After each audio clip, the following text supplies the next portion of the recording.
Hey guys, welcome back to my new video. ये होने वाला है हमारा फॉकलैंड का एपिसोड 7। पिछले वीडियो में हमने ये देखा था कि जो हमारा डांटे है वो हॉस्पिटल चला गया था और हेरन को ऐसा बात बोला था कि वो अपने अंदर ही अंदर हल्का हल्का मायूस होने वाला था। और वो कौन सा बात था, तो ये कह दिया था उसने कि तुम जो सब गाँव वालों के लिए जो हेट दिखा रहे हो वो और नहीं बल्कि तुम्हारा ये खुद का हेट है, जिसमें तुम्हारे जो कलीग्स थे वो सब मारे जा चुके और तुम अपने आप को इसका दोषी ठहरा रहे हो। यही बात सुनकर जो हेरन है वह थोड़ा सा मायूस होने लगा था। अब हम आगे की कहानी स्टार्ट करते हैं। डांटे देखता है कि जो हेरन है वो थोड़ा सा मायूस हो रहा है, तो बोलता है धत तेरी की, मेरे से लगता है कोई गलती हो गई है। मुझे इसकी कमजोरी पर सवाल उठाकर आगे नहीं बढ़ना चाहिए था, जैसा मेरा जो बड़ा भाई है वो मुझ पर किया करता था। और वो अपने आप में थोड़ा सा पछताने लगता है। तो हेरन जो है वो बोलता है कि तुम सही हो, ये सब जो भी कुछ हुआ ये सब का जो मेन रीजन है वह मैं हूँ। ना मैं उस कैदी को बचाता, ना ही ऐसे जो भी मेरे कलीग्स थे वो सब मरते। और उसे उस कैदी की बात याद आती है जो सारे कलीग्स को जान से मार डाला था। उसने यह कहा था कि अब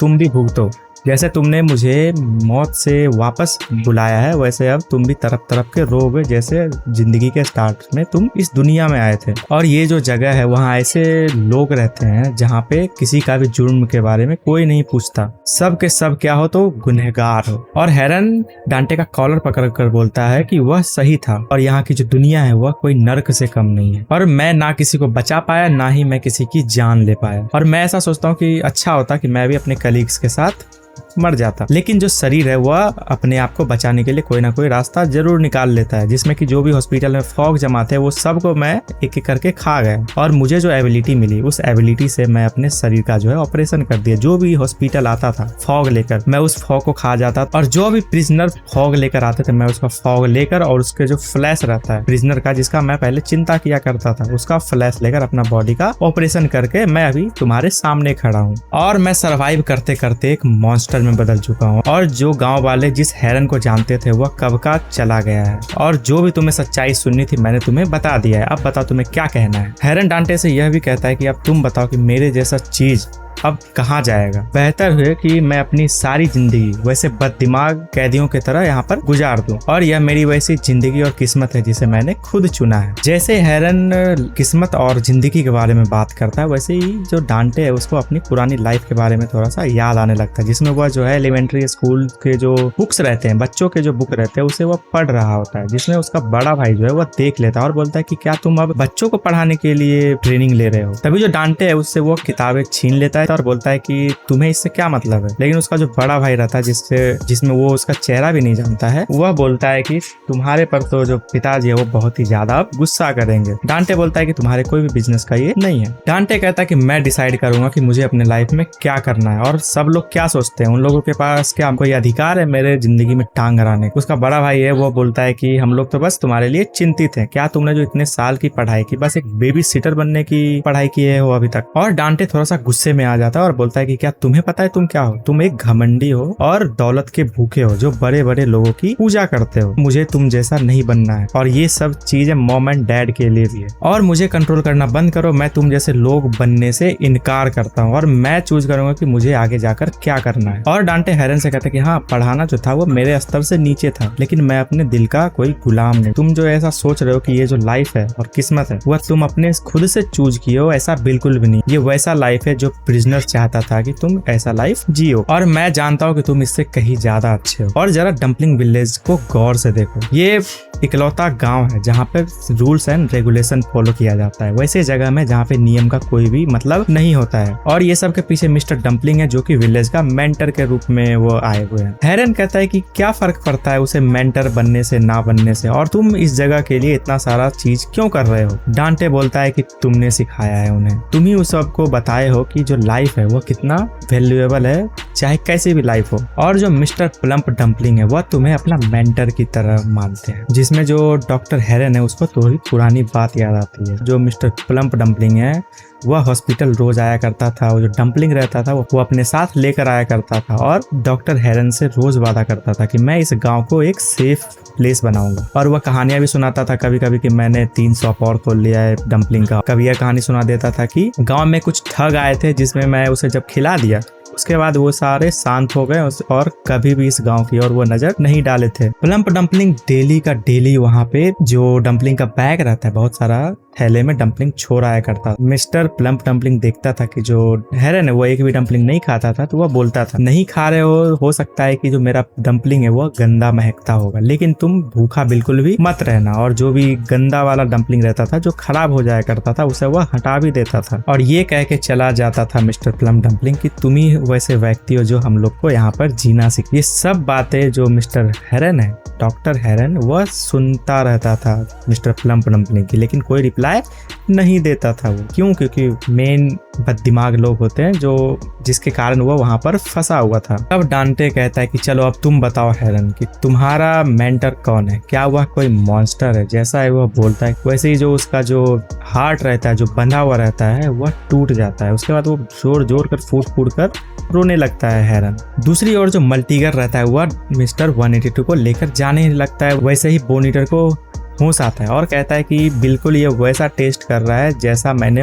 पहला बार फॉग ट्राई किया था। मल्टीगर बोलता है ये क्या बात कर रहे हो कि जो पहला बार टेस्ट किए थे? चलो कोई बात नहीं, ये सब फालतू की टाइम बर्बाद मैं नहीं कर रहा। और वो भागने लग जाता है। और जैसे मल्टीगर मिस्टर 182 को लेकर भागने लगता है, बोन ईटर अपना जीभ से उसका टांग पकड़ के उसको वहीं पर गिरा देता है। फिर मल्टीगर बोलता है कि तुम मिस्टर 182 से दूर ही रहो, मुझे इसे लेकर जाना है। मल्टीगर बोन ईटर के जीभ को अपने जो चाकू रहता है उसे वो काटने की कोशिश करता है, लेकिन वो काट नहीं सकता। वो बोलता है कि ऐसी क्या चीज है जो ये कट नहीं रहा है, और अपने आप को समझाता है कि चलो काटो इसे, ये तो सिंपल सा एक जीभ है। जब मल्टीगर कुछ भी नहीं कर पाता है बोन ईटर के जीभ का, तो बोन ईटर क्या करता है, अपना जीभ निकालता है और उसको कस के दबोच लेता है अपने टंग से ही, और कहता है कि ये क्या चीज है, ये पहला बोन ईटर तो नहीं है जिसे मैं जानता था, मैं यहाँ तक कि इसके टंग में एक खरोच तक नहीं लगा पाया हूँ। उसके बाद मल्टीगर को वह फेंक देता और मिस्टर 182 की और एकदम सा लालच जैसा मुंह करके भागने लगता है। वैसे ही मिस्टर प्लम्प डम्पलिंग लेगोस से कहते हैं कि लेगोस मिस्टर 182 को लो और यहाँ से भागते रहो। लेगोस कहता है कि ये बहुत ही खतरे वाली बात है। बोन ईटर ऐसा सुनने के बाद बोलता है कि तुम लोग मेरे खाने के पीछे क्यों आ रहे हो, क्यों ना मुझे तुम इसे खाने के लिए दे देते हो। और वह मिस्टर प्लम्प डम्पलिंग को मुक्का मारने के लिए आगे बढ़ता है। और जैसे बोन ईटर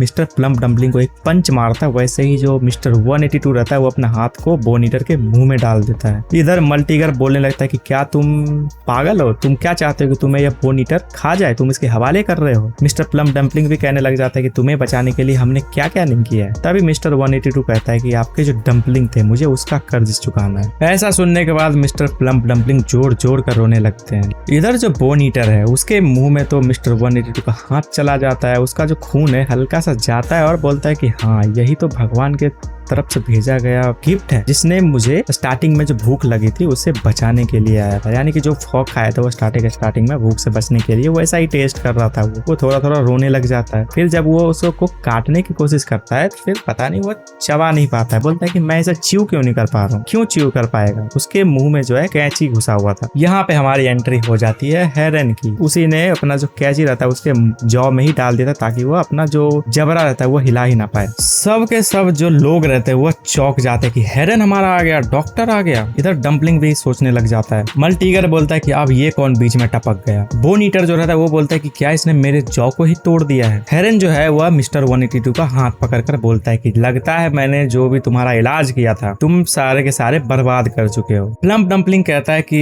हेरन तुम यहाँ पे क्या कर रहे हो। हेरन कहता है कि देखो इस जगह को, क्या आप ऐसे जगह को सेफ प्लेस बोल रहे हो, और पीछे घूमकर मारता है एक मुक्का उस बोन ईटर को। बोन ईटर फिर दूर कहीं जाकर फेंक जाता है और बोन ईटर को वह मारना स्टार्ट कर देता है। मिस्टर प्लम्प डम्पलिंग रोता रोता कहता है कि मेरा जो पुराना दोस्त था वह वापस आ चुका है। मल्टीगर देखता है कि भाई वो जो कैंची रहता है उसकी मदद से उसको इमोबलाइज कर रहा है जैसा तैसा करके। तो हेरन जो है उसका जॉ को ही डैमेज कर दिया रहता है, तो बेचारा बोन ईटर अब बोल ही नहीं पा रहा था।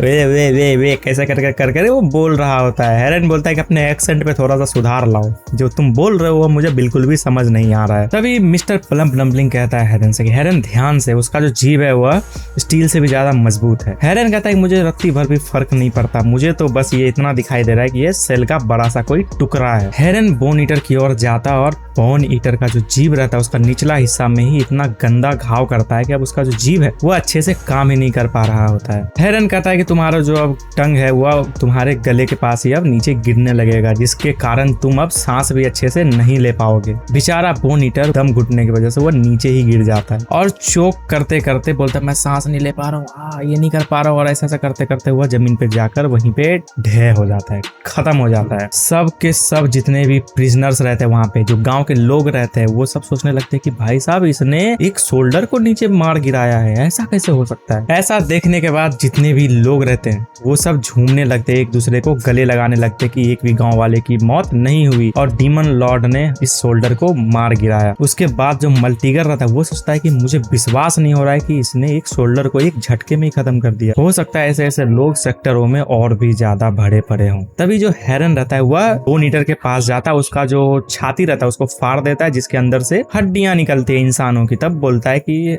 अच्छा तो यह इंसान को सचमुच खाता था, लेकिन इंसानों को ही क्यों खाता है, इंसानों का तो मसल मास जो रहता है वो तो बहुत ही कम रहता है। तभी मिस्टर प्लम्प डम्पलिंग जो है वो अपने घुटने पर जाकर बोलता है कि हेरन मुझे माफ कर देना, मैं जो तुमसे वादा किया था कि इस गांव को एक सेफ प्लेस बनाऊंगा, मैं उस वादे को नहीं निभा पाया और यहाँ तक कि मैं इस गांव को सही भी नहीं कर पाया हूँ, इसीलिए मुझे माफ कर दो। वहाँ पे जितने भी विलेजर्स रहते हैं वो भी सब घुटने पर बैठ के माफी मांगने लग जाते हैं। और डम्पलिंग ये भी कहता है हेरन को कि शायद जो तुम हमारे बारे में हमें कहा करते थे कि हम लोग सुधरने के सीमा के पार जा चुके हैं, तो सही कह रहे होगे। और वो जो मिस्टर प्लम डम्पलिंग रहता है वो फूट फूट कर रोने लग जाता है। हेरन कहता है ये सब को भूल जाओ, लेकिन अगर मेरा भरोसा जीतने के लिए आप लोग डम्पलिंग मेरे पास लाया करते थे तो ये सब जो आइडिया है वो बहुत ही गलत था।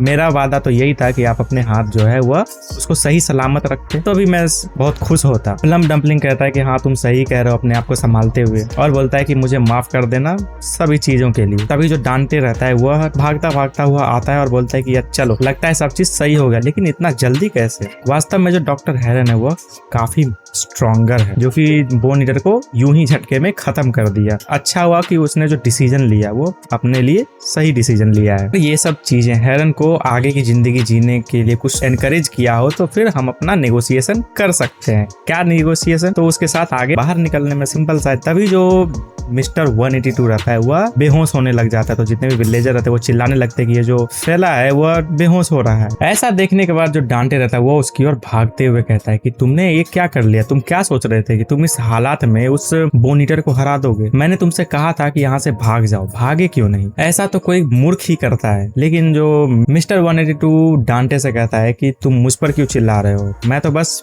प्लम्प डम्पलिंग को बचाने की कोशिश कर रहा था, और तुमने ही कहा था ना कि जो तुम्हें जिंदगी दे, जो तुम्हें बचाए, उसका सदा आभारी रहो, तो मैं वही चीजें कर रहा था। 182 कहता है कि क्या मैं तुम्हें सुनने में कोई गलती कर दिया था। डांटे कहता है कि नहीं, तुम सही कह रहे हो और तुमने जो भी काम किया है वह सही काम किया है। जैसे ही डांटे कहता है मिस्टर 182 को कि नहीं तुमने जो भी किया है सही किया है, तब उसके साथ कुछ अजीब चीज होता है। मिस्टर 182 डांटे को अजीब दिखाई दे रहा। डांटे बोलता है कि मेरी आंखें तो खराब नहीं हो रहा, फिर वो अपने आंखें मसलता है, उसके बाद वापस देखता है तो फिर वो सब चीजें सही हो जाता है। मिस्टर 182 अब क्या होता है, बेहोश हो जाता है, और जब उसको होश आता है तो एक कमरे में से उसकी नींद टूटती है और वह क्या देखता है कि उसका जो ड्रेस है 182 का वह हेरन सिल रहा था। वो बोलता है कि भाई ये तो मेरा ड्रेस है। हेरन कहता है कि हाँ हाँ मैं जानता हूँ ये तुम्हारा ही ड्रेस है, तो लगता है तुम अब उठ गए। तो पहले तो तुम यह बताओ कि तुम्हारा एज क्या है, तुम्हारी जो ये काबिलियत है उसे देखने से तो लगता है कि तुम यहाँ पे 20 साल से ज्यादा रह चुके हो, लेकिन मैंने जब तुम्हारे ऑर्गन को देखे हैं तो बस छोटे से बच्चे का ऑर्गन है अभी भी। लेकिन मिस्टर 182 है वह बोलता है कि नहीं मैं एक एडल्ट हूँ और कुछ समय पहले मैं बच्चा हुआ करता था। वैसे हेरन भी बोलता है कम ऑन कैप्टन, वो तो मैं भी कुछ समय पहले बच्चा हुआ करता था।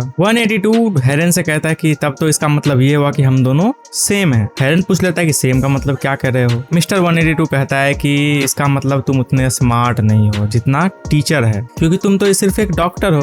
हेरन कहता है कि अच्छा ऐसा होता है क्या कि मुझे किसी ने यूं ही डॉक्टर का डिग्री दे दिया और मैं यहाँ पर हूँ। मैं बेट कर सकता हूँ कि जो टीचर है वह मेरे से ज्यादा स्मार्ट हो ही नहीं सकता है। मिस्टर 182 कहता है कि मुझसे झूठ मत बोलो। हेरन अपने मन में सोचता है कि लगता है इसे कुछ भी इस दुनिया के बारे में पता नहीं है, और वह मिस्टर 182 से कहता है कि मैं शर्त लगा सकता हूँ कि तुम कोई मुजरिम नहीं हो, ऐसा है ना? और क्या तुम यहाँ पर जन्म लिए हो? 45 साल हो गए इस मुर्गे के पिंजरे को जैसा जेल बने हुए। हो सकता है शायद यहाँ पर कोई बच्चा जन्म जरूर लिया होगा, तो क्या तुम उन्हीं में से एक तो नहीं हो? मिस्टर 182 कहता है कि मैं यहाँ पर पहले से हूँ। हेरन कहता है कि मेरा ये कहने का मतलब नहीं था मूर्ख, और उसके बाद उसका कपड़ा जो रहता है उसके मुंह पे मार देता है और बोलता है कि मुझे तुम्हें समझने में गलती हो गई, तुम जल्दी ही रिकवर हो जाते हो, जिसके कारण तुम जो है थोड़े समय में ही पूरा फिट हो जाओगे। तब तक के लिए तुम अपने बेड से बिल्कुल भी मत हिलना और मुझे बताना कि जैसे ही तुम किसी तरह का गैस छोड़ते हो तो। हेरन डांटे के पास चला जाता है और बोलता है कि तुम क्या कर रहे हो? डांटे कहता है कि ये सब मैप है। हेरन पूछ लेता है कि क्या इसमें कोई एग्जिट है? डांटे बोलता है कि तुम गेट से बाहर जा ही नहीं सकते हो, जो भी बाहर जाने का कोशिश करता है उसे एक बहुत बड़ा मॉन्स्टर जो है उसको मार देता है। हेरन बोलता है ऐसा कौन सा मॉन्स्टर है? डांटे बोलता है कि मैं जानता हूँ, कोई भी अगर अपना आंखों से वो चीज नहीं देखेगा तब तक विश्वास करने लायक वो बात ही नहीं है, इसलिए हम लोग पहले जा रहे हैं सेंट्रल हेडक्वार्टर। क्यों? तो एडमिनिस्ट्रेशन से बातें करने के लिए। हेरन कहता है कि फिर वहां पर जाके तुम क्या करोगे?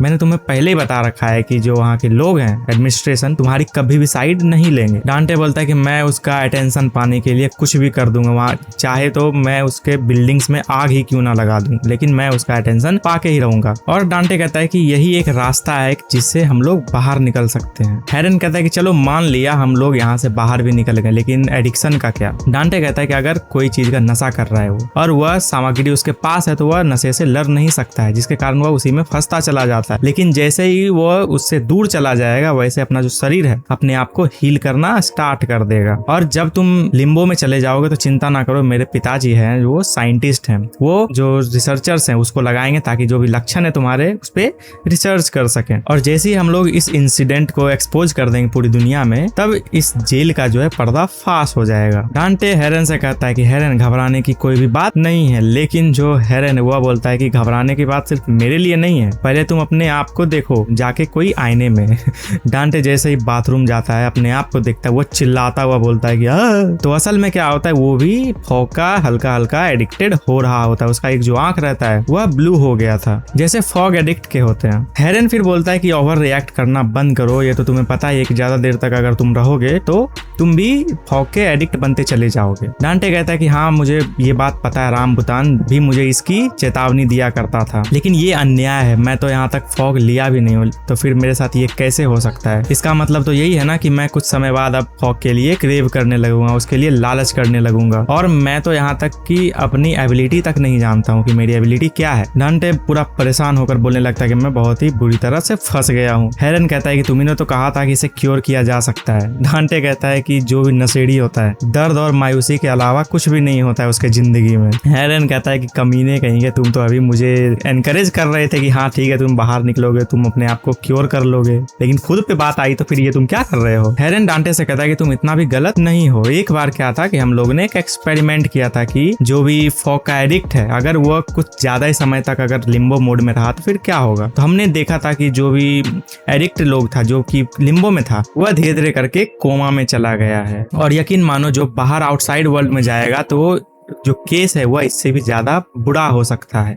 तुम सोचोगे कि इससे अच्छा मैं कोमा में ही रहता। और क्या तुम अभी भी इस जगह को छोड़ना चाहते हो? तभी पीछे से मिस्टर 182 आता है कि क्या हो रहा है ये सब। हेरन जो है वह बोलता है कि तुम यहाँ पे क्या कर रहे हो? मैंने तुम्हें कहा था कि बेड पे रहो, तुम यहाँ पे टहला क्यों मार रहे हो? मिस्टर 182 कहता है कि मुझे भूख लगी है। हेरन कहता है कि तुम अभी कुछ भी नहीं खा सकते हो। मिस्टर 182 कहता है कि क्यों नहीं खा सकता मैं? हेरन कहता है कि तुमने अभी तक कोई गैस भी पास नहीं किया है। मिस्टर 182 कहता है कि मैं ट्राई कर सकता हूँ। हेरन कहता है कि ये फालतू की बातें करना अब तुम बंद करो। तभी डांटे बोलता है कि ऑफकोर्स मैं फिर भी यहाँ से बाहर जाऊंगा, यहाँ रहने का मतलब ये नहीं है कि मैं अपनी लाइफ जो है वो अच्छी तरह से जी सकता हूँ। तो जैसा ही वह बोलता है सब कोई अपना सामान पैक करते हैं और विलेज से बाहर जाने की तैयारी करने लग जाते हैं, और जब बाहर जाते हैं तो सब गांव वाले उसे फेयरवेल करने के लिए जाते हैं। मिस्टर प्लम डम्पलिंग हेरन से कहते हैं कि तुमने बिल्कुल ही सही डिसीजन लिया है अपने बारे में, अब तुम फाइनली ये जो विलेज है उसे छोड़कर तुम जा रहे हो। लेगोस कहता है कि क्यों ना तुम लोग थोड़े टाइम स्पेंड कर लो, आज का जो दिन है वह विंटर का पहला दिन होने वाला है। तभी प्लम डम्पलिंग लेगोस से कहता है कि लेगोस इन्हें मत रोको, इन्हें जाने दो जहाँ से ये लोग आए हुए हैं। मिस्टर प्लम डम्पलिंग डांटे से कहता है कि तुम डांटे हो ना,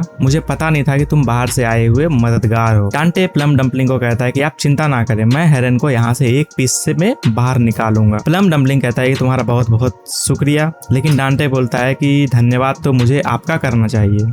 और इधर डांटे और मिस्टर प्लम डम्पलिंग बात ही कर रहे होते हैं कि जो मिस्टर 182 है वो बड़ा सा झोला लेकर आता है जिसमें बहुत ही सारे डम्पलिंग भरे हुए रहते हैं। डांटे बोलता है कि तुम इतना मत लेके जाओ, तुम्हारा जो सिलाई है पेट का वो अब फट सकता है। लेकिन मिस्टर 182 मान ही नहीं रहा होता। प्लम डम्पलिंग जो हुआ क्या बोलते हैं कि जाने दो, मिस्टर 182 इससे बहुत ही खुश दिखाई दे रहे हैं। और उसके बाद सब एक दूसरे को बाय बाय कहते हैं, फेयरवेल करते हैं और वहां से तीनों चल देते हैं। और चलने से पहले जो हेरन है वह डम्पलिंग का हाथ देख लेता है और कहता है कि जो उस समय जो मैंने आपका ऑपरेशन किया था उस समय मैं उतना अच्छा सर्जन नहीं था, लेकिन यहाँ से बाहर निकलने के बाद मैं आपकी जो सर्जरी है वो बहुत अच्छे से करूंगा। और ये सब नजारा जो वो मास्क्ड मैन था जिसके दोनों आर्म थे वह कहीं से देख रहा होता है और वो बोलता है अच्छा इन्होंने अपना दोस्त भी बना लिया है। तभी उसके बैग से एक फोन गिर गिर का रिंग होने लगा। उसके बाद वो देखता है कि आरआर कॉल कर रहा है, तो बोलता है ये बुलशिट क्यों मुझे कॉल कर रहा है, लेकिन वह उठा के बोलता है कि मुझे अच्छा लगा कि आपने मुझे कॉल किया। वाह। फोन पर कहता है कि जैसा आपने बताया था कि वन आर्म जो है वह ज्यादा मजबूत है, लेकिन वैसा नहीं है और वह मरा भी नहीं है अभी, लगता है किसी ने उसे बचा लिया है। तभी फोन पे पूछता है कौन है, फिर वो मास्क्ड मैन कहता है कि लगता है उसने अपने दोस्त बना लिए हैं।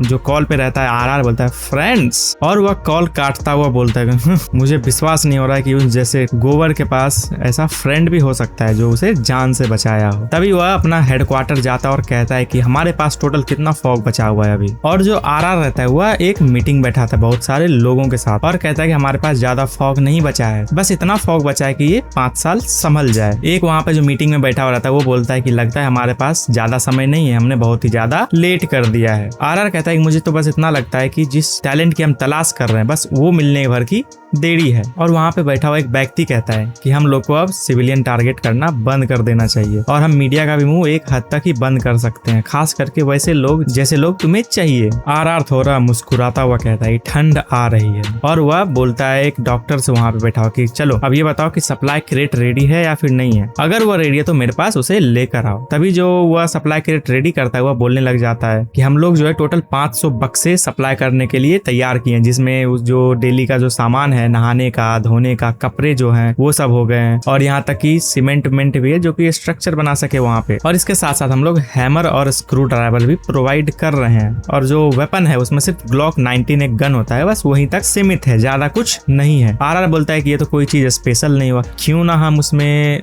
बॉम्ब डाल दें। और आरआर कहता है कि माहौल को अपने मुताबिक बदलो, जो भी हम लोग मछलियां पकड़े हैं ये नहीं कि सिंपल सा उसे जाके परोस दो लोगों को, उसे ऐसा पढ़ाओ कि मछलियां और ज्यादा कैसे पकड़ सकते हैं। तभी वहाँ पे एक बोलता है कि कमांडो क्या आपने सुना नहीं मैंने आपको क्या कहा है। आरआर बोलता है कि मैं सब सुना हूं लेकिन हमारे पास ज्यादा टाइम नहीं है और मेरे डैड ने भी कहा था कि वो समय अब जल्द ही आने वाला है, तो अब हमारा बस इतना सा काम है कि जितना भी बड़ा तूफान हम ला सकते हैं उतना बड़ा तूफान हम लोग खड़ा कर दें। अब हमारा कहानी स्टार्ट होने वाला है वुमेन ब्लॉक की ओर, जिसमें जो हमारी लारा रहती है उसके सामने सूप का एक कटोरा रखा हुआ रहता है। वो बोलती है कि ये सिर्फ सिंपल शुगर और स्टार्च से बना हुआ सूप है जो कि दिमाग को ऐसा इल्यूजन देता है जिससे लोगों को लगे कि वह जिंदा रह सकता है। तभी उसके सामने एक झाड़ू लगाती हुई छोटी बच्ची आती है और बोलती है क्या तुम सही हो। ये सुनने के बाद लारा जो है उस छोटी बच्ची को गले लगा लेती है और बोलते ओ मेरी प्यारी एंजल, मुझे पता था कि तुम जरूर आओगी, मुझे तुम अपनी दुनिया में ले चलो, मुझे अभी इस दुनिया में नहीं रहना है। वो छोटी सी बच्ची बोलती है कि मैंने तुमसे ऐसा बिल्कुल भी नहीं कहा, मैंने तुमसे ऐसा पूछा है कि क्या तुम सही हो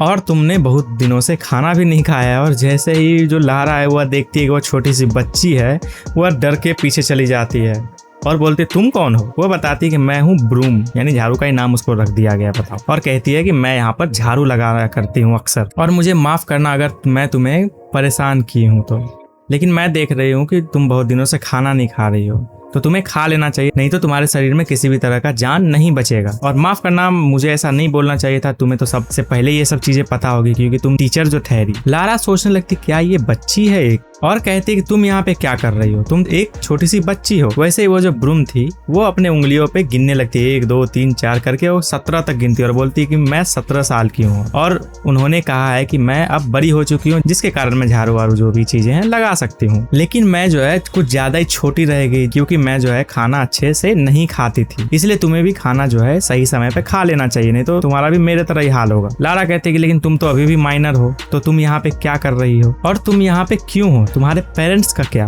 मुझे तो ऐसा लग रहा है, याद करो कुछ एपिसोड पहले बच्चा एक बच्ची रहती है और एक दूसरे से वादा करते हैं कि मैं बड़े होकर एक बिल्ली को पालूंगा क्योंकि वो बहुत ही ज्यादा फ्लफी होता है, और एक दूसरे को वादा भी करते हैं कि हम लोग यहाँ से बाहर जरूर निकलेंगे। मुझे ऐसा क्यों लग रहा है कि वो जो छोटा बच्चा बच्चा था वो मिस्टर 182 था, और वो जो छोटी बच्ची थी वह ये थी जिसका नाम इसने बताया है ब्रूम। और वह जैसे ही बोलती है कि मेरी मम्मी, वैसे ही उसके सर पे एक थप्पड़ लगता है। किसका? तो वहाँ पे जो एक प्रिजनर रहती है वो आती है, बोलती है मैंने तुम्हें साफ सफाई पे लगाया था, तुम यहाँ पे क्या कर रही हो। लारा उसके हाथ पकड़ के उसको अपनी तरफ खींचते हुए बोलती है कि तुम छोटी बच्ची को कैसे मार सकती हो। लेकिन वो प्रिजनर क्या बोलती है कि लगता है तुम्हें इसके साथ खेलना है टीचर, और अपने काम से मतलब रखो। वैसे भी इस बच्ची को जो है दर्द का कोई भी महसूस नहीं होता है। फिर वो प्रिजनर बोलती है कि अपने काम से मतलब रखो, काली जो है तुम्हारे साथ अच्छे से पेश आ रही है तो तुम्हारा भी काम बनता है कि तुम अपना काम जो है कंप्लीट करो। इस बच्चे में अगर अपना टांग अड़ाई तो फिर हो सकता है तुम्हारे साथ बहुत ही बुरा हो। फिर जो लारा है वो अपना पकड़ जो है थोड़ा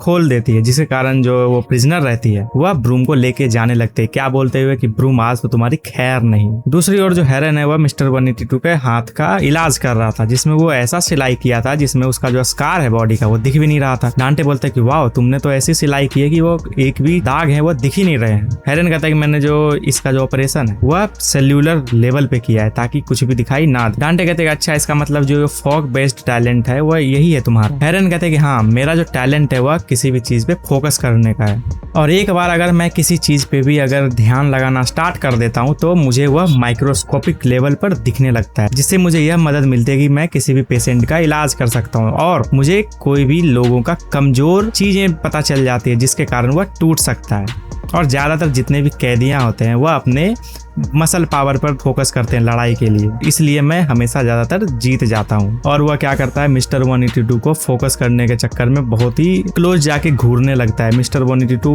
हल्का हल्का पीछे खसकने लगता है, और हेरन कहता है कि यही मेरा टैलेंट है जो कि अभी तक मुझे सर्वाइव करने में मदद किया है। और जैसे ही हेरन मिस्टर 182 को घूर रहा होता है, मिस्टर 182 डांटे से कहता है कि इसे कहो कि मेरे से दूर रहे। डांटे देखता है कि जो मिस्टर 182 है वह शर्माना सीख गया। डांटे कहता है कि ये तो बिल्कुल एक एक्सरे की तरह काम करता है, और ये सबसे बेस्ट एबिलिटी है जो भी अभी तक मैंने देखा है, और ये प्रैक्टिकली एक सुपर पावर की तरह है। हेरन कहता है कि ऐसा भी नहीं है, मैं इसको हमेशा की तरह यूज नहीं कर सकता, और इसके साइड इफेक्ट भी हैं। अगर मैं ज्यादा देर तक फोकस करता हूँ तो मेरे आंखें जो है ड्राई हो जाती हैं पूरी की तरह। डांटे बोलता है लेकिन फिर भी अगर मैं कोई एबिलिटी चाहता तो मैं तुम्हारी ही एबिलिटी चाहता। हेरन कहता है कि इसका मतलब तो है कि तुम भी अब फॉग लोगे। डांटे कहता है कि मेरा ये बिल्कुल भी कहने का मतलब नहीं था, लेकिन जस्ट इन केस तुम्हें तो पता ही है कि इस जगह जो रहता है वह फॉग का एडिक्ट रहता है, जैसा कि राम भूतान ने मुझे कहा था। लेकिन कोई भी एबिलिटी गेन करने के लिए जो इंसान को होता है बहुत ही ज्यादा मात्रा में फॉग कंज्यूम करना होता है, और मैं एक मॉन्स्टर भी नहीं बनना चाहता हूँ जो कि फॉग के लिए तरसता रहे। लेकिन कभी कभी मैं भी चाहता हूँ कि मेरे पास भी कोई टैलेंट हो जिसके कारण मैं किसी दूसरे पे निर्भर ना रहूं, मैं अपनी हिफाजत खुद कर सकूं। हेरन कहता है कि मेरे पहले से ही जो फोकस की एबिलिटी थी बहुत ही ज्यादा थी। फॉग क्या करता है, तुम्हारा जो एबिलिटी है वह सिंपली बढ़ा देता है, कोई अलग से एबिलिटी नहीं देता है। इसलिए तुम सोच सकते हो कि तुम्हारे पास कोई ऐसी एबिलिटी हो जो तुम्हारी अच्छी हो, और फॉग लेने के बाद वो एबिलिटी तुम्हारी एक्टिव हो जाएगी। लेकिन डांटे कहता है कि मेरे पास कोई भी एबिलिटी नहीं है, मैं बिल्कुल ही क्या हूँ, यूजलेस हूँ। हेरन कहता है कि इतना भी भोले मत बनो, कोई भी यूजलेस क्यों ना हो, उसके पास कोई ना कोई टैलेंट जरूर रहता है। डांटे कहता है कि तुम मेरा विश्वास करो, मेरे पास सच में कोई भी टैलेंट नहीं है, और बोलता है कि मैं सबसे नीचे आता हूँ लोगों से। मिस्टर 182 क्या कह देता है, बोलता है कि तुम चिल्लाने में या फिर बड़बड़ाने में बहुत ही आगे हो।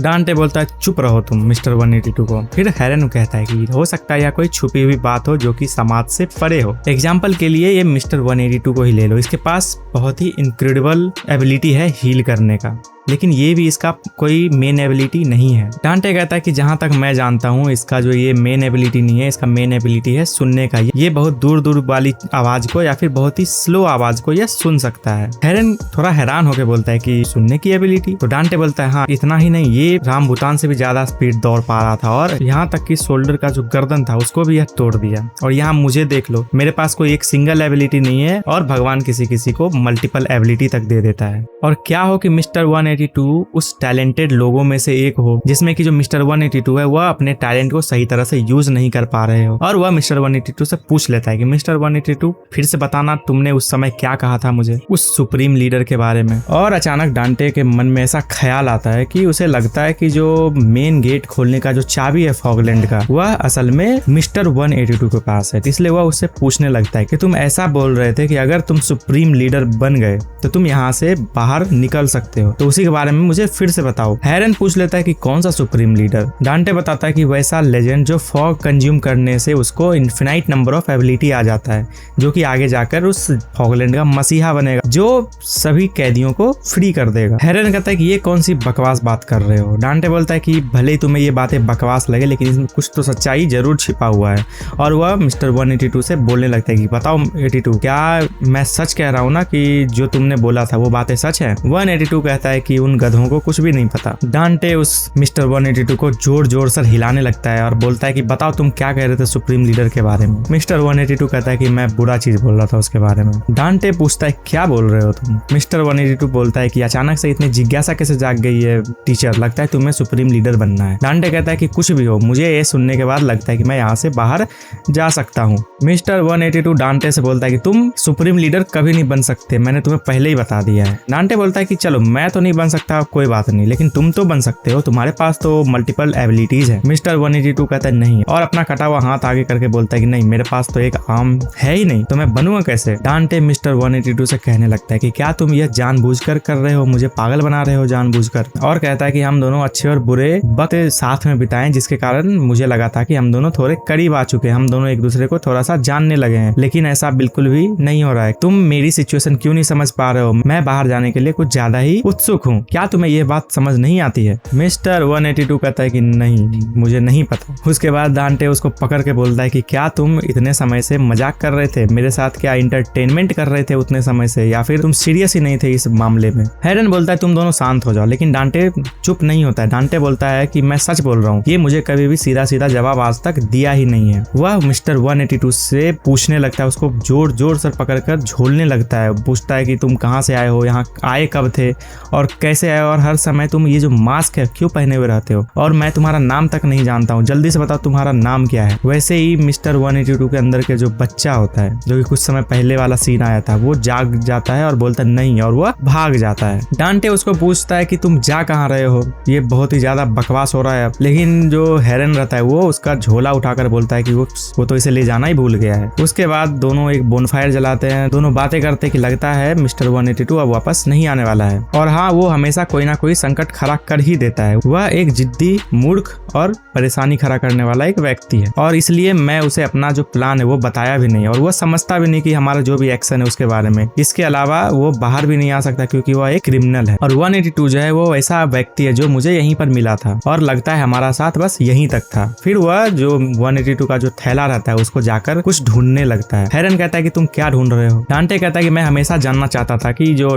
मिस्टर 182 है वो अपने झोले में रखता क्या है, इसलिए वो देखने लगता है और बोलता है कि हो सकता है कोई यूजफुल सी चीज मुझे मिल जाए जो कि आगे जाकर उसका मैं यूज कर पाऊं। हेरन कहता है कि इसका मतलब ये नहीं है कि तुम उसका जो भी चीज है उसमें झांको, क्या तुम कोई चोर हो या फिर कुछ और चीज हो। डांटे कहता है कि क्या फर्क पड़ता है, इसका ऑनर तो यहाँ पर है ही नहीं। हेरन कहता है कि कुछ भी हो, लेकिन हमें उसे अपने साथ लेकर चलना चाहिए, तुम्हें भी पता है कि वह कोई क्रिमिनल नहीं है। हेरन बोलता है कि एक बार मैंने यंग प्रिजनर का इलाज किया था, तो उसके बारे में वह बताता है कि एक बार जो एक प्रिजनर है वह बोलता है कि अपना कान मेरे पास लाइए, मुझे कुछ आपको बोलना है, और वह धीरे से बोलता है कि क्या आप मेरे घर चलोगे, घर में किसी का इलाज करना है। वो सोचता है घर में किसका इलाज करना है, और बोलता है कि जो पेशेंट है वह हॉस्पिटल नहीं आ सकता, इसलिए आपको घर चलना होगा। तो जब हेरन उसके घर जाता है तो वह देखता है कि एक बच्चा बिस्तर पर लेटा हुआ जिसकी तबीयत खराब रहती है। वो चौंक जाता है कि यहाँ पर एक बच्चा कैसे आया। फिर एक लेडीज रहती है, वो बोलते हैं कि यह मेरा बेटा है। हेरन थोड़ा घबरा जाता है और बोलता है कि मैं अभी जाकर एडमिनिस्ट्रेशन को कांटेक्ट करता हूँ और मदद के लिए लेकर आता हूँ हेल्प। वो जो प्रिजनर रहता है वो बोलता है कि नहीं, इससे बात बहुत ही ज्यादा बिगड़ जाएगी, तो उससे अच्छा ये रहेगा कि आप ऐसा दिखाओ कि आपको कुछ भी नहीं पता और ना ही आपने कुछ देखा है। और वो प्रिजनर बताता है कि जो भी यहाँ फॉगलैंड में जन्म लेता है उसे कोई भी रेस्क्यू नहीं करता है। ये सब बातें जो हेरन है वह डांटे को बताता है कि यहाँ पर जो भी बच्चा जन्म लेता है उसे बोलते हैं फॉग बोर्न बेबी, और ऐसे तो बहुत ही कम है इस फॉगलैंड में, लेकिन एग्जिस्ट करते हैं। और मुझे लगता है कि जो मिस्टर 182 है वह अभी फॉग बोर्न बेबी में से एक है। डांटे बोलता है क्या तुम्हें सच में लगता है कि वह फॉग बोर्न बेबी है, और अपना सर पकड़ के बोलता है हे भगवान। उसको थोड़ा सा पुराना बात याद आता है जिसमें वो मिस्टर 182 जो बोलता है कि मैं यहाँ पर बहुत पहले से। वैसे लोग जो फॉगलैंड में जन्म लेते हैं और वहीं पर पलते पड़ते हैं, ये सच में बहुत ही बड़ा भयानक सी बात है, और मैंने इतना भयानक चीज आज तक जिंदगी में कभी भी नहीं सोचा होगा। हेरन बोलता है कि मेरे पास कोई चॉइस नहीं था एडमिनिस्ट्रेशन को बताने के अलावा, इसलिए मैं बता दिया, जिसके बाद वो दोनों गायब हो गए। और मुझे पता चल रहा है कि बैड थिंग्स का मतलब वो लोग क्या कह रहे थे, और शायद उसे हम दोनों से ज्यादा मदद की जरूरत है। मिस्टर 182 गारगोयल के सामने बैठकर स्वीट पोटैटो को याद कर रहा था कि मैं अपना स्वीट पोटैटो उस डांटे के पास ही छोड़ आया हूँ, और बोलता है गारगोयल से कि मैं उसे तुम्हें दिखाने वाला था बट मैं उसे वहीं छोड़ आया हूँ, और कहता है कि मुझे कुछ भी नहीं समझ आ रहा, मुझे बताओ कि मुझे क्या करना है। और मिस्टर 182 एक कविता बोलने लगता है और वह बोलता है कि मदर फ्रॉम द स्काई, इस तूफान को और भी ज्यादा बड़ा कर दो और सबके पैर बांध दो, सबको अंधा कर दो, और उसके धड़कनों में ये सुनाई देना चाहिए कि हम सब एक हैं। और वह बोल देता है कि वापस लौटाओ, मुझे सिखाओ कि इस तूफान को कैसे रोकना है, और जोर जोर कर वो फूट फूट कर रोना शुरू कर देता है। उतने में ही जो रेड हेड रहता है RR, उसकी एंट्री हो जाती है मिस्टर 182 के पास। तो बस गाइस, आज के वीडियो में बस इतना ही था। इस वाले एक्सप्लेनेशन में तो बहुत ही ज्यादा मजा आया, जिसमें अब लगता है मिस्टर 182 और रेड हेड का टकरार होने वाला है। अब मिस्टर 182 का असली खुलासा होने वाला है अगले एपिसोड में। तो मिलते हैं आपको नेक्स्ट वीडियो में। अगर आपको ये वीडियो अच्छा लगा हो तो प्लीज चैनल को सब्सक्राइब कर देना, वीडियो को लाइक कर देना। अगर कोई कमी रहे तो कमेंट सेक्शन खुला हुआ है, या फिर कोई इंटरेस्टिंग पार्ट होगा इस एक्सप्लेनेशन का तो वो भी जरूर बताएं कमेंट्स में। तब तक के लिए हम मिलते हैं नेक्स्ट वीडियो में। Bye bye.